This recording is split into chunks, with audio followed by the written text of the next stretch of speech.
வணக்கம் நண்பர்களே, இது உங்கள் பிரேம் ஆடியோஸ் நெய்வேலி. இன்றைக்கி இந்த வீடியோவில் TDS 7294 ஐசி பயன்படுத்தி ஒரு 5.1 மேனுவல் ஆம்ப்ளிஃபையர் வந்து நம்ம ரெடி பண்ணியிருக்கோம். இந்த ஆம்ப்ளிஃபையரை ஆர்டர் கொடுத்த கஸ்டமர் பார்த்தீங்கன்னாக்கா திருவண்ணாமலை மாவட்டத்திலேருந்து செங்கம் அப்படின்ற ஒரு ஏரியாவிலேருந்து ஸ்ரீனிவாசன் அப்படின்ற ஒரு கஸ்டமர் தான் இந்த ஆம்ப்ளிஃபையர் வந்து ஆர்டர் கொடுத்துருக்காங்க. அதாவது பார்த்தீங்கன்னாக்கா எனக்கு TDS 7294 ஐசி பயன்படுத்தி ஒரு சூப்பர்பான ஒரு 5.1 மேனுவல் ஆம்ப்ளிஃபையர் வேணும் அப்படின்னு சொல்லி கேட்டிருந்தாங்க. அதனால் பார்த்தீங்கன்னாக்கா ஒரு பட்ஜெட் வைஸில் அவங்க கேட்ட மாதிரியான ஐசிஸ்லாம் பயன்படுத்தி ஒரு சூப்பர்பான ஒரு 5.1 ஆம்ப்ளிஃபையர் வந்து நம்ம ரெடி பண்ணியிருக்கோம்.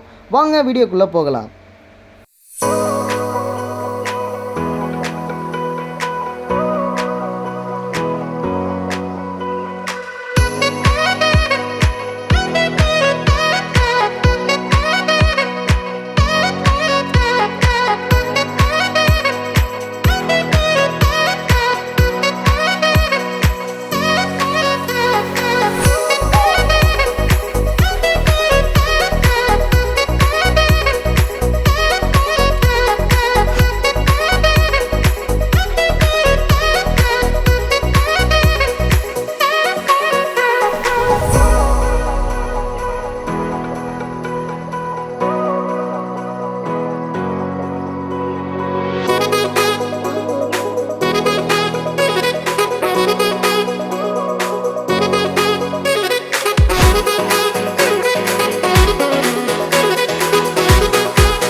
இப்போ இருக்கிற காலகட்டத்தில் எல்லா மனிதர்களுக்குமே இருக்கிற ஒரு பொதுவான ஒரு நோய் அப்படின்னு பார்த்தீங்கன்னா ஞாபக மறதி.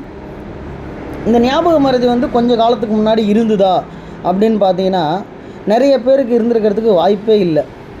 ஏன்னா அப்போதைய நிலைமைகள் பார்த்திங்கன்னா கடமைகள் வந்து அந்தளவுக்கு இல்லை. எல்லாருமே உழைச்சாங்க, சாப்பிட்டாங்க, இப்படியே போயிடுச்சு. ஆனால் இப்போ வந்து பார்த்திங்கன்னா நம்மளுடைய ஆடம்பரத்துக்காகவும் மற்றவங்க நம்மளை பார்த்து பொறாமப்படணும் அப்படின்றதுக்காகவும் ஏகப்பட்ட லோனு, இஎம்ஐ, குழு கடன், அது இதுன்னு வாங்கி மனுஷனோட மண்டையில் போட்டு சுமையாக ஏற்றிக்கிறான். ஒரு மாதம் முடிஞ்சு அடுத்தது ஒரு 10 தேதி திறக்கிறதுக்குள்ளே பார்த்தீங்கன்னா அதுக்கு இது பணம் கட்டணும், அதுக்கு இது பணம் கட்டணும், அப்படி போகணும், இப்படி போகணும், அந்த பக்கம் போனால் அவன் நம்மளை பார்த்துருவான், அதனால் நம்ம இந்த சைடாக போவோம், எப்படியெல்லாம் நம்மளோட மண்டையை போட்டு பாடாப்படுத்தணுமோ அந்தளவுக்கு படுத்துகிறோம். அதனால் என்னென்னு பார்த்தீங்கன்னா நம்ம செய்ய வேண்டிய வேலையவே பார்த்தீங்கன்னாக்கா நிறைய வேலைகளை மறந்துடுறோம். வீட்டுக்கு என்ன செய்யணுன்றதை மறந்துடுறோம். நாளைக்கு எதனா ஒரு ஃபங்க்ஷன் இருக்கும், அதை மறந்துடுவோம். ஏகப்பட்ட மறதிக்கு காரணம் பார்த்திங்கன்னா நம்ம தலைக்கு மேலே வச்சுருக்கிற இந்த சுமை தான்.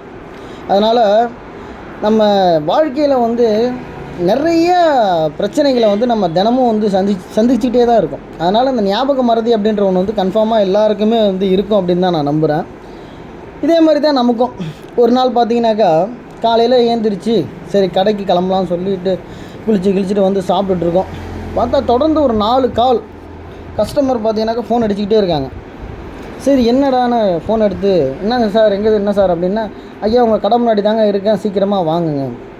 ஏன்னா நமக்கு 1008 பிரச்சனை இருக்கும். ஏன்னா ஏதாச்சும் சம்பாரிச்சாதான் நம்ம அடுத்த மாதத்துக்கு காலத்தை ஓட்ட முடியும். சரி நம்மளை தேடி வந்துக்கிற கஸ்டமரை விடக்கூடாது அப்படின்றதுக்காக நானும் சாப்பிட்டுக்கிட்டு அவசரமாக கிளம்பி வண்டியை கிளப்பிட்டு நேராக கடைக்கு போய் திறக்கலான்னு நிற்கிறேன். கடையை திறக்கிறதுக்கான சாவியே வீட்டில் இருக்குது, மறந்துட்டு வந்துட்டேன். என்ன பண்ணுறதுன்னே தெரியாமல் திருன்னு மூச்சிட்ருக்கேன். கஸ்டமர் என்னங்க அவசரமாக வந்தீங்க, சரி டக்குன்னு கடையை திறங்க, நமக்கு வேறு 1008 வேலை இருக்குது, போய் பார்க்கணும் அப்படின்றாப்புல. உடனே கஸ்டமர்கிட்ட, ஐயா அவசரத்தில் சாவியை வீட்டில் விட்டுட்டு வந்துட்டேன்யா, என்னையா பண்ணுறது, நான் வேணா போய் எடுத்துகிட்டு வந்துடுறேன்யா அப்படின்னா மேலேயும் கீழையும் பார்க்குறாங்க நம்மளை. கடையை திறக்கிறதுக்கு முக்கியமானதே சாவி தான், அதையே வீட்டில் விட்டுட்டு வந்துட்டான். இவன் எங்கேருந்து நம்மளோட ஆம்பிளிஃபையரை சரியாக ரெடி பண்ணி கொடுப்பான் அப்படின்ட்டு அவங்கவுங்க வேலையை பார்த்துட்டு போயிட்டாங்க. அதனால் ஒரு சில இடத்துலலாம் பார்த்திங்கன்னா அந்த ஞாபக மறதின்றது நமக்கு ஒரு பெரிய அசிங்கத்தையே ஏற்படுத்தி விட்டுரும். ஏன்னா எல்லாருக்குமே வந்து இப்போ பொதுவாக ஆயிடுச்சு. அது முக்கியமான விஷயத்த சொல்லியிருப்போம், நமக்கு இருக்கிற ஒரு தலைவலியில், நமக்கு இருக்கிற ஏதாவது ஒரு சிந்தனையில் என்னென்னா அந்த முக்கியமான விஷயத்தையே மறந்துட்டு திருப்பி வீட்டுக்கு வந்துடுறது. அப்புறம் வந்து நம்ம வீட்டில் வந்து பாட்டு வாங்கிட்டு இருப்போம். இப்படி எல்லா வாழ்க்கையிலுமே இது பொதுவாக நடந்துக்கிட்டு இருக்கிறது தான். ஆனால் ஒரு சில விஷயங்களில், ஒரு சில இடங்களில் பார்த்தீங்கன்னாக்கா இந்த ஞாபக மறதின்றது வந்து ஒரு பெரிய அவமானத்தையே ஏற்படுத்தி விட்டுரும். இன்னொரு விஷயம் என்ன அப்படின்னு பார்த்தீங்கன்னா, நம்ம கொஞ்சம் ஓய்வாக இருக்கிற நேரத்தில் மொபைல் எடுத்துகிட்டு என்னென்ன வாட்ஸ்அப்பில் என்னென்ன ஸ்டேட்டஸ் யார் யார் வச்சுருக்காங்க, அவங்களுடைய மனநிலையெல்லாம் என்ன அப்படின்னு சொல்லிட்டு அந்த ஸ்டேட்டஸ் மூலியமாக தான் வந்து பார்க்குறது. ஏன்னா ஒருத்தவங்களுடைய மனநிலையை வந்து அவங்கக்கிட்ட கேட்டு தெரிஞ்சுக்கிறத விட அவங்க வாட்ஸ்அப்பில் வச்சுக்கிற ஸ்டேட்டஸை வச்சு நம்ம தெரிஞ்சுக்கலாம். ஏன்னா இப்போதைக்கு இருக்கிற ட்ரெண்டிங்கே அதான். சரி, அதனால் யார் யார் என்னென்ன மனநிலையில் இருக்காங்க, யார் யார் எந்தெந்த சோகத்தில் இருக்காங்க அப்படின்னு பார்க்குறதுக்காக என்ன பண்ணேன், சரி எல்லாருடைய வாட்ஸ்அப்பில் உள்ள ஸ்டேட்டஸ் எல்லாத்தையும் பார்த்துட்டே வந்துட்டு இருந்தேன். அதில் ஒரு நண்பர் என்ன பண்ணியிருந்தாப்புல, ஒரு அருமையான ஒரு தகவலை வந்து வாட்ஸ்அப் ஸ்டேட்டஸில் வச்சுருந்தார். அது என்னன்னு பார்த்தீங்கன்னா, ஒரு ஹாஸ்பிட்டலில் பார்த்தீங்கன்னாக்கா டாக்டர் வந்து பேஷண்ட்டை வந்து சொல்கிறாங்க, சார் உங்களுக்கான ரிசல்ட் எல்லாமே வந்துருச்சுங்க அப்படின்னு. உடனே பேஷண்ட்டு, அப்படியே சார், என்னென்ன சார் என் உடம்பு எல்லாமே கரெக்டாக இருக்குங்களா அப்படின்னா, இல்லைங்க உங்களுக்கு வந்து டயபெட்டிஸ் இருக்குது, கொலஸ்ட்ரால் இருக்குது, ப்ளட் ப்ரெஷர்லாம் இருக்குங்க, அதனால் நீங்கள் இந்த டேப்லெட்ஸ் எல்லாமே நீங்கள் ரெகுலராக எங்களுக்கு எடுத்தே ஆகணும் அப்படின்னு சொல்கிறாங்க. அதுக்கு உடனே பேஷண்ட் என்ன சொல்கிறாப்புலன்னா, சரிங்க சார் இந்த டேப்லெட்லாம் நான் எடுத்துக்கிறேன், ஆனால் இதனால் எதனா பக்க விளைவுகள், அதாவது சைடு எஃபெக்ட் எதனா வருமா அப்படின்னு சொல்லி டாக்டர்கிட்ட கேட்குறாரு. டாக்டருக்கு உடனே செமக்கம் வந்துடுது. அதாவது நீ இத்தனை வருஷமாக பர்கர் சாப்பிட்ருக்க, பிரியாணி சாப்பிட்ருக்க, தந்தூரி சாப்பிட்ருக்க, கிரில் சிக்கன் சாப்பிட்ருக்க, இதெல்லாம் சாப்பிட்றல்ல, இதை சாப்பிடும்போது ஹோட்டலுக்காரன்ட்ட போயிட்டு, சார் நான் எடுக்கிறேன், இதனால் எனக்கு எதனா சைடு எஃபெக்ட் வருமா அப்படின்னு சொல்லி நீங்கள் என்றைக்காச்சும் ஒரு நாளாச்சும் ஹோட்டலில் இருக்கிறவங்கள்ட்ட கேட்டிருக்கீங்களா? இல்லை. ஏன்னா உங்களோட வாய் ருசிக்காக நீங்கள் எதை வேணாலும் வாங்கி சாப்பிட்ருவீங்க. ஆனால் இதெல்லாம் சாப்பிட்றதுனால தான் இந்த மாதிரியான நோய்கள் வருது அப்படின்றது உங்களுக்கு தெரியாமல் நீங்கள் சாப்பிட்றீங்க. ஆனால் அது வந்ததுக்கப்புறமா இந்த டேப்லெட் எடுக்கிறதுனால எனக்கு சைட் எஃபெக்ட் வருமா அப்படின்னு சொன்னால் இது எந்த விதத்தில் ஒரு நியாயமாக இருக்கும்? நீங்கள் சாப்பிட்ற உணவுகளில் உங்களுக்கு எந்த பிரச்சனை வந்தாலும் அதை பற்றி எதுவும் கேட்டுக்க மாட்டீங்க. ஆனால் நீங்கள் வந்த நோய்க்கான மருந்து சாப்பிடும் போது உங்களுக்கு வர விளைவுகளுக்கு மட்டும் உங்களுக்கு காரணங்கள் தேவையா அப்படின்னு சொல்லி டாக்டரு அவர் மேலே கோபத்தை காட்டிடுறாரு. இருக்கிற காலகட்டத்தில் பார்த்தீங்கன்னாக்கா எந்த ஒரு நோய்க்குமே வந்து ஒரு நிரந்தர தீர்வு அப்படின்றது கிடையவே கிடையாது. ஒரு கேன்சர் பேஷண்ட்டாக இருக்கட்டும், இல்லைனாக்கா ஒரு டயபெட்டிஸ் பேஷண்ட்டாக இருக்கட்டும், இல்லைனா ஒரு பார்வை மங்களாகிற ஒரு பேஷண்ட்டாக இருக்கட்டும், இது எல்லாருக்குமே பார்த்தீங்கன்னாலும் இந்த ட்ரீட்மெண்ட் அப்படின்ற ஒன்று எதுக்காக அப்படின்னாக்கா கொஞ்ச நாள் தள்ளி போடலாம், அதுக்காக தான் இந்த ட்ரீட்மெண்ட்டு. அதாவது ஒரு 2 வருஷத்துலேயோ இல்லை ஒரு வருஷத்துலேயோ அவங்க உயிரை அவங்களை விட்டு பிரிய போகுது அப்படின்னா இந்த ட்ரீட்மெண்ட் பண்ணாக்கா இன்னும் ஒரு 4-5 வருஷத்துக்கு அவங்க உயிரோடு இருப்பாங்க. நம்மளோட இறப்பை, அதாவது நம்ம டெத்தை வந்து கொஞ்சம் நாள் தள்ளி போடலாம், அதுக்கு தான் இந்த ட்ரீட்மெண்ட் அப்படின்ற ப்ராசஸ்ஸு. அதனால் நமக்கு இந்த ட்ரீட்மெண்ட் பண்ணாக்கா நமக்கு இந்த நோய் வந்து குணமாகிடுமா அப்படின்னா கண்டிப்பாக ஆகாது. நம்மளை இன்னும் கொஞ்சம் நாள் காவந்து பண்ணி நம்மளை இன்னொரு வருஷ கணக்கில் அதாவது ஒரு 4-5 வருஷமோ அது வரைக்கும் நம்ம உயிரை காவந்து பண்ணி கொண்டு போகிறதுக்கான ப்ராசஸ் தான் ட்ரீட்மெண்ட்டு. அதுக்கு நம்ம என்ன பண்ணணும் அப்படின்னு பார்த்தீங்கன்னா, நம்மளோட உணவு முறைகளை வந்து ஃபுல்லாக டோட்டலாக வந்து சேஞ்ச் பண்ணணும். கரெக்டாக ஹெல்த்தியான ஃபுட்டாக வந்து அதான் நேச்சுரல் ஃபுட்டாக எடுக்கணும். நேச்சுரல் ஃபுட் அப்படின்னு பார்த்தீங்கன்னாக்கா நம்ம வீட்டிலே விளைய வைக்கலாம் நிறையா காய்கறிகள், அதெல்லாம் இப்போ யாருமே பண்ணுறதில்ல. சொல்கிறேன், நானே கூட அதெல்லாம் பண்ணுறது கிடையாது. ரொம்பவே மோசம்தான். ஏன்னா பாதி சாப்பாடே பார்த்தீங்கன்னாக்கா ஹோட்டல் சாப்பாடு தான் நமக்கு போயிட்டுருக்கு. இப்போ செக் பண்ணிங்கன்னா கூட எனக்கே ஏகப்பட்ட நோய்கள் இருக்குன்னு நான் தான் நினைக்கிறேன். ஏன்னா அவ்வளோ ஒரு மோசமான ஒரு சூழ்நிலையில் தான் நம்ம வாழ்ந்துக்கிட்டே இருக்கோம். அதனால் மேக்ஸிமம் பார்த்தீங்கன்னாக்கா நல்ல ஒரு ஃபுட்டு எடுத்துக்கலாம், கொஞ்சம் நேரம் எக்ஸசைஸு, வாக்கிங்கு, இதெல்லாம் கரெக்ட் டைமுக்கு கண்டிப்பாக தூங்கியே ஆகணும். ஏன்னா நம்ம தூங்காமல் இருக்கிறதுனாலே நமக்கு 1008 பிரச்சனைகள் வருது அப்படின்றாங்க. அதனால் நம்ம உடம்ப நம்ம தான் காத்துக்கணுமே தவிர இது வந்ததுக்கு போய் மெடிசன் எடுத்துக்கிட்டு அந்த மெடிசனால் நமக்கு எதனா சைடு எஃபெக்ட்லாம் வருமானு நம்ம டாக்டரே போய் கேட்குறதுலாம் ரொம்பவே முட்டாள்தனமான ஒரு விஷயந்தான். வாங்க நம்மளுடைய கான்செப்ட்டுக்குள்ளே போகலாம். ஏன்னா ரொம்பவே அதிகமாக பேசிட்டுன்னு நினைக்கிறேன், மன்னிச்சிருங்க.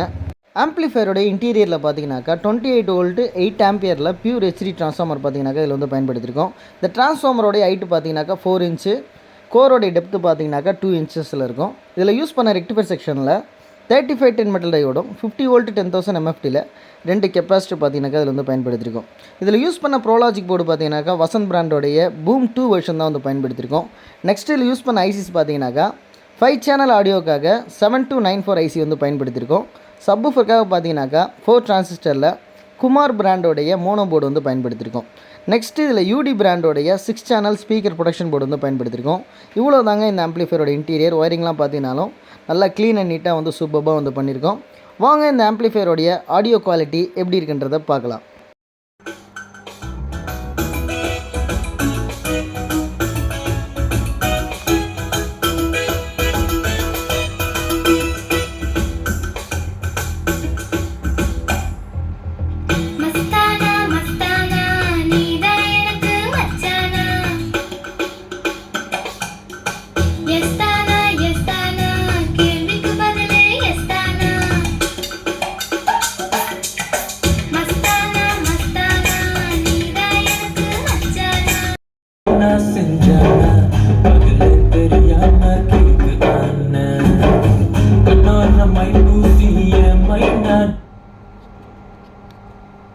நடந்து வந்தா கண்டு எல்லாம் இந்த ஆம்ப்ளிஃபையர் பார்த்தீங்கன்னாக்கா இது வந்து சிதம்பரத்துலேருந்து ஒரு கஸ்டமர் வந்து ஆர்டர் கொடுத்துருக்காங்க. அவங்களுக்காக தான் இந்த ஆம்ப்ளிஃபையர் வந்து நம்ம ரெடி பண்ணிக்கிட்டு இருக்கோம். இப்போதைக்கு ஃபிட்டிங்ஸ் ஒர்க் எல்லாமே முடிஞ்சிருச்சு. அதாவது என்னென்ன போர்ட்ஸ் எந்தெந்த இடத்துல வரணும் அப்படின்றதெல்லாம் மார்க்கிங்லாம் பண்ணிட்டோம். பேனல் ஃபிட்டிங் எல்லாமே முடிஞ்சிருச்சு. இன்னும் ஒரு 2 நாளில் பார்த்தீங்கன்னாக்கா இந்த ஆம்ப்ளிஃபையரோட வீடியோ வந்து யூடியூப்பில் வந்து அப்லோட் பண்ணுவோம். இதுக்கான ப்ராசஸ் தான் வந்து போயிட்டுருக்கு.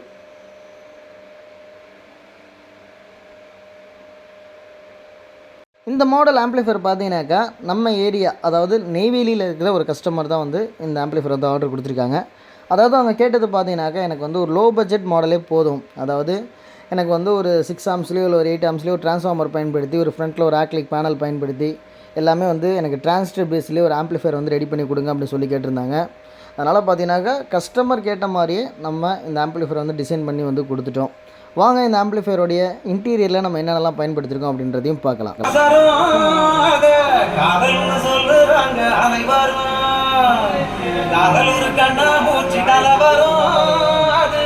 எப்போதுமே போதையான நிலவரா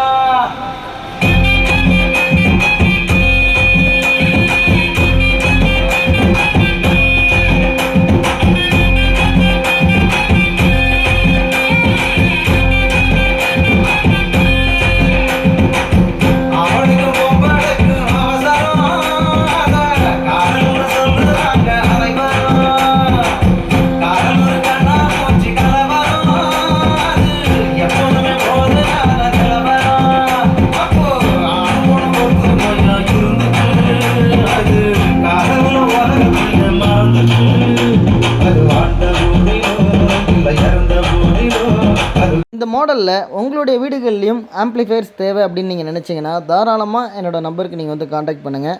என்னோடய நம்பர் பார்த்தீங்கன்னாக்கா டிஸ்கிரிப்ஷனில் கொடுத்துருப்பேன். நீங்கள் என்ன மாடல் என்ன கைண்ட் ஆஃப் ஆம்ப்ளிஃபையர்ஸ் வேணும்னாலும் என்னோடய நம்பருக்கு நீங்கள் தாராளமாக வந்து காண்டாக்ட் பண்ணுங்கள்.